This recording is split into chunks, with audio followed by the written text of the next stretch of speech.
c'est la chambre à Sophie. Ces petites photos, les photos de Mylène Farmer qu'elle aimait. Puis son petit univers, ses petits os, son petit cœur. Catherine de Vallonné a perdu tout espoir de revoir vivante sa fille Sophie. Jeune fille au père à Londres, Sophie aurait été tuée et son cadavre brûlé alors qu'elle s'apprêtait à rentrer en France. Elle voulait revenir ici, elle voulait revoir sa famille, ses proches qui lui manquaient énormément, son petit frère aussi qui lui manquait énormément. Des yeux de malice, des sourires de chippie. Sophie, 21 ans, aurait été victime d'un crime sordide.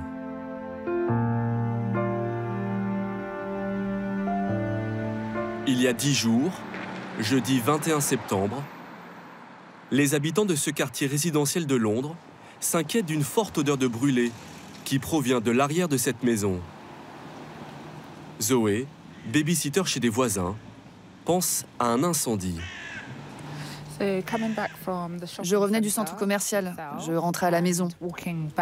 J'ai vu qu'il y avait de la fumée. Le papa chez qui je travaille, qui trouvait qu'il y avait vraiment beaucoup de fumée, est allé frapper à la porte du garage. Il a demandé si tout allait bien, et le voisin lui a répondu que ça allait, qu'il ne fallait pas s'inquiéter. Mais la fumée est de plus en plus importante. Les voisins finissent par appeler les secours, qui découvrent l'horreur. Un cadavre est en train de brûler dans la cour de la maison. Entièrement calciné, il est impossible de l'identifier et même d'en déterminer le sexe. Mais la taille et le poids laissent penser qu'il s'agit de Sophie Lyonnais, la jeune fille au père.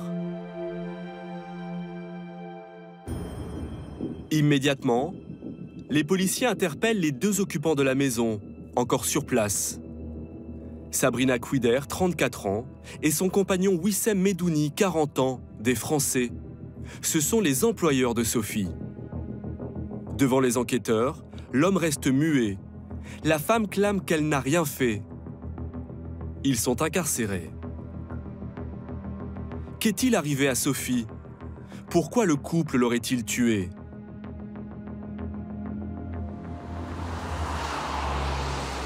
Originaire de ce village, à 1 heure d'Auxerre, Sophie grandit dans cet immeuble, avec sa maman, vendeuse, et son beau-père, ouvrier dans le bâtiment. Une adolescente comme les autres, qui sort avec ses amis à la patinoire.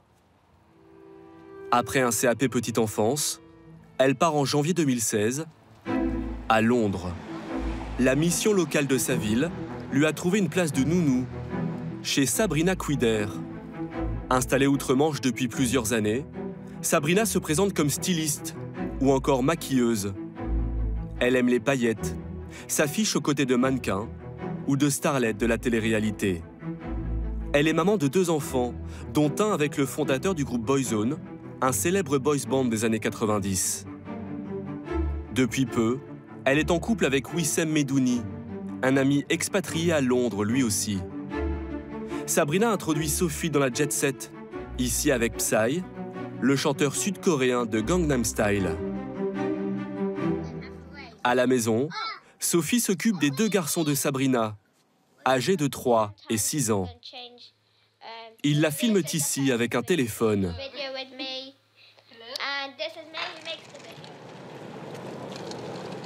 Dans le quartier, Sophie et les enfants passent presque tous les jours chez ce kiosquier.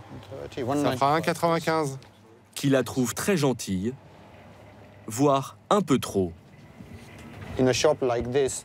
Dans un magasin comme celui-ci, on vend beaucoup de biscuits ou de chocolat. Moi, je voyais que les enfants étaient toujours en train de réclamer. Et pour moi, elle n'était pas assez ferme. En tout cas, elle ne savait pas leur dire non. À sa maman et à son beau-père, Sophie raconte en tout cas que la vie à Londres est idyllique.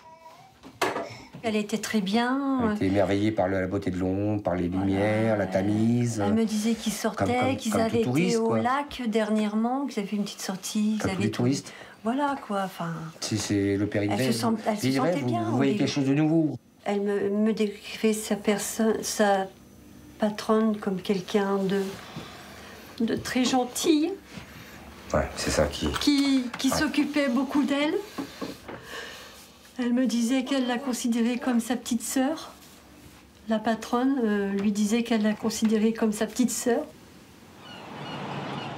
En réalité, la vie à Londres ne serait pas aussi rose que Sophie le prétend.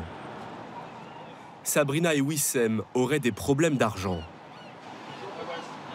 Il y a 1 an, Maria, on a des clients. ils se tournent vers leur ami Michael Kroner, le gérant de ce restaurant de fish and chips à emporter. Wissem est venu me voir pour me proposer de faire affaire avec lui.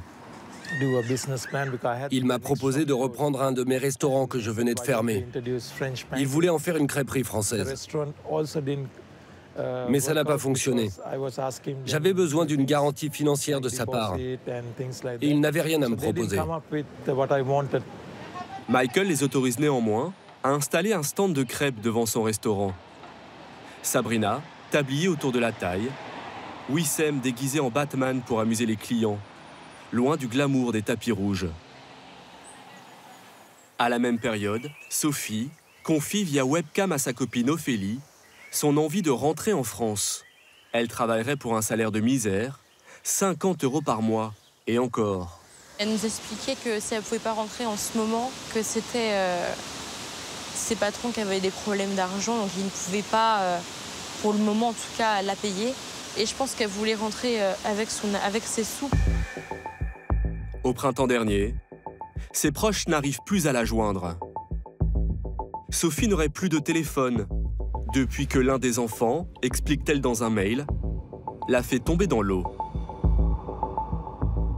Catherine, sa mère, est sans nouvelles pendant des semaines, jusqu'au 6 août dernier, quand Sophie parvient à l'appeler avec le téléphone d'une voisine et lui demande de l'aide pour son retour définitif. Elle m'a juste demandé des sous pour rentrer parce qu'elle n'avait pas assez, donc je lui ai mis de l'argent sur son compte. Je lui ai dit, tu es sûre de rentrer lundi? Parce que comme à chaque fois elle me disait qu'elle rentrait pas, je lui ai dit, t'es sûre, t'es vraiment sûre? Oui, maman, c'est bon, je rentre lundi, je pars lundi matin et je serai rentrée en fin de journée. Et le lendemain, j'ai eu sa patronne au téléphone qui m'a dit je garde Sophie parce que... J'ai encore besoin d'elle. Parce que j'ai besoin d'elle et que je vais peut-être voir pour vous la redonner dans le courant de la semaine prochaine. Catherine n'aura plus jamais de nouvelles de sa fille.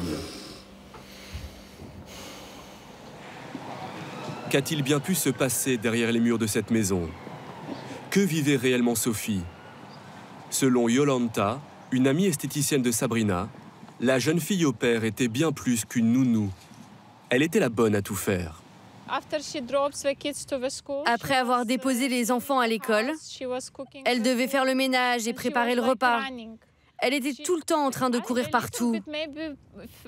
Elle avait beaucoup de pression sur les épaules. Elle regardait tout le temps sa montre.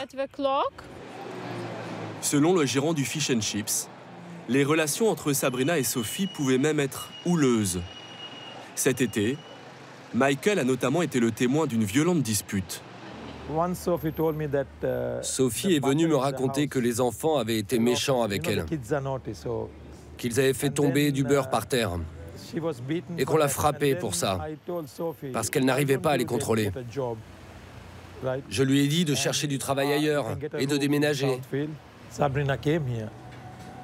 Quelque temps après, Sabrina a débarqué ici avec Sophie. Elle m'a dit « À quoi tu joues avec Sophie ?» Puis Sabrina s'est mise à hurler sur Sophie en français. Je ne comprenais rien. Puis quand elle s'est arrêtée, elle m'a dit « C'est qu'une salope ». Sophie était effrayée.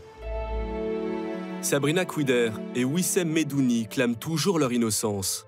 Ils devraient être jugés à Londres en mars prochain. Devant la maison du drame, des jeunes filles au père du quartier ont déposé des fleurs. Grâce à l'ADN, le corps de Sophie devrait être formellement identifié cette semaine.